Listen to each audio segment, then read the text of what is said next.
What a fight. 7 rounds of war between Chris Smith and Ryan Rozicki. Chris Smith getting the better of Ryan Rozicki, leaving Ryan Rozicki's corner with no choice but to withdraw him from the fight between the 7th and the 8th round. A brilliant fight, high octane, entertainment. And like I said, these two guys went to war for 7 rounds. And we got to start by giving credit to Ryan Rozicki. A bit like we did with Fabio Wardley and Daniel Dubois. That fight was entertaining because Ryan Rozicki, not only did he have a granite chin, but he left nothing in that ring. I mean, he came out for the first round of that fight as though it was the 10th round and he had just lost 9 rounds in a row. He went and fought every single round as if it was his last. And it was a great display of heart and will, desire, hunger from Ryan Rozicki. Look, he doesn't get the result he wants. He got hit with a lot of big punches today. Like, if you didn't watch that fight, in the 6th round, Ryan Rozicki has Chris Smith backed into a corner. Ryan Rozicki's on the attack. His hands are down. Chris Smith lands probably 5 or 6 right and left hooks in a row.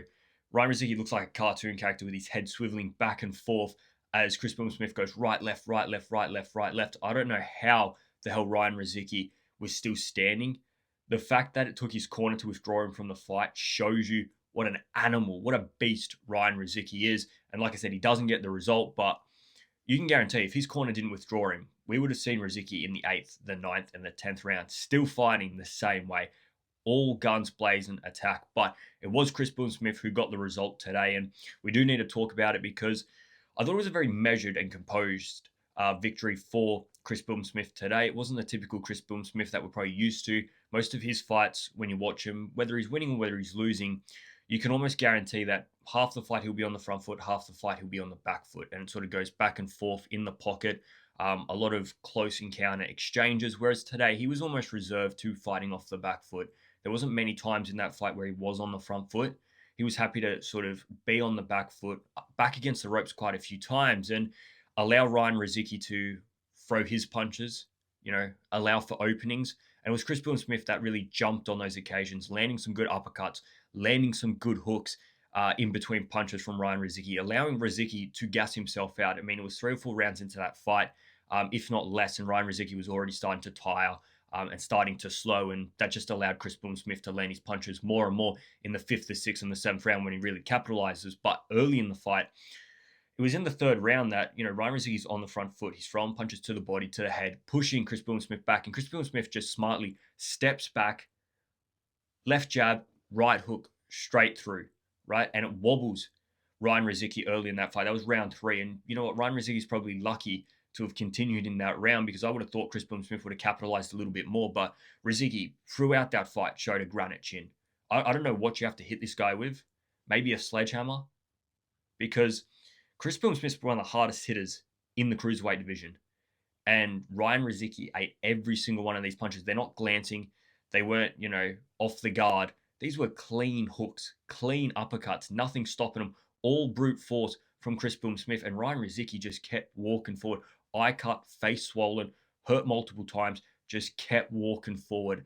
But Chris Smith, I thought his timing and his composure to happily sit back, absorb the punches, and then find the openings was very, very good. And I think we saw the difference between an experienced fighter and an inexperienced fighter. Rozicki has a lot of fights, but against sort of domestic level talent. Chris Smith's been in their world title fights, high level opponents, better opponents over the course of his career. I mean, Brandon Glant and Zurdo Ramirez, these two guys top anything on Ryan Rozicki's resume. And I think we saw that today. All those experiences, all that learning from those inside battles against punchers like Zurdo Ramirez, like Brandon Glant, who like to fight in the pocket, like to be on the front foot. I think we saw all of that come to sort of the forefront today in Chris Smith's game. The timing was it. For me, it was the timing. It was being composed enough to allow Ryan Rozicki to throw his hands, but also time him to catch him in between punches, catch him when he slows down, and then go on the front foot. And like I said, the 5th, the 6th, the 7th round, as Ryan Rozicki started to fade in energy, Chris Smith just grew and grew, landing big punches. I'm surprised he finished the 6th round, considering he ate, like I said, 5 or 6 hooks in a row. He was really hurt in that 6th round, comes out for the 7th.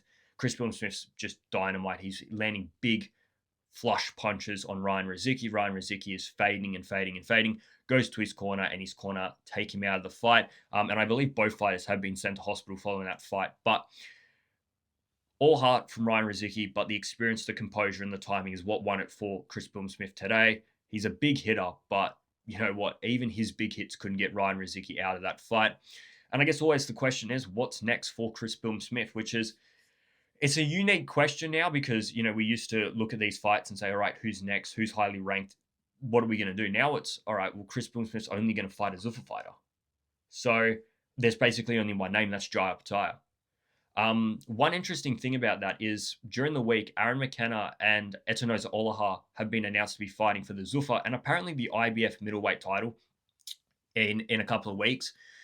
So if they're fighting for an IBF title, I wouldn't be surprised if we see a reinstatement of Jai as the IBF champion, or even better, that IBF vacant belt being fought for between Jai Optaia and Chris Billam-Smith, along with the ring and the Zuffa belt, and they do that in this event.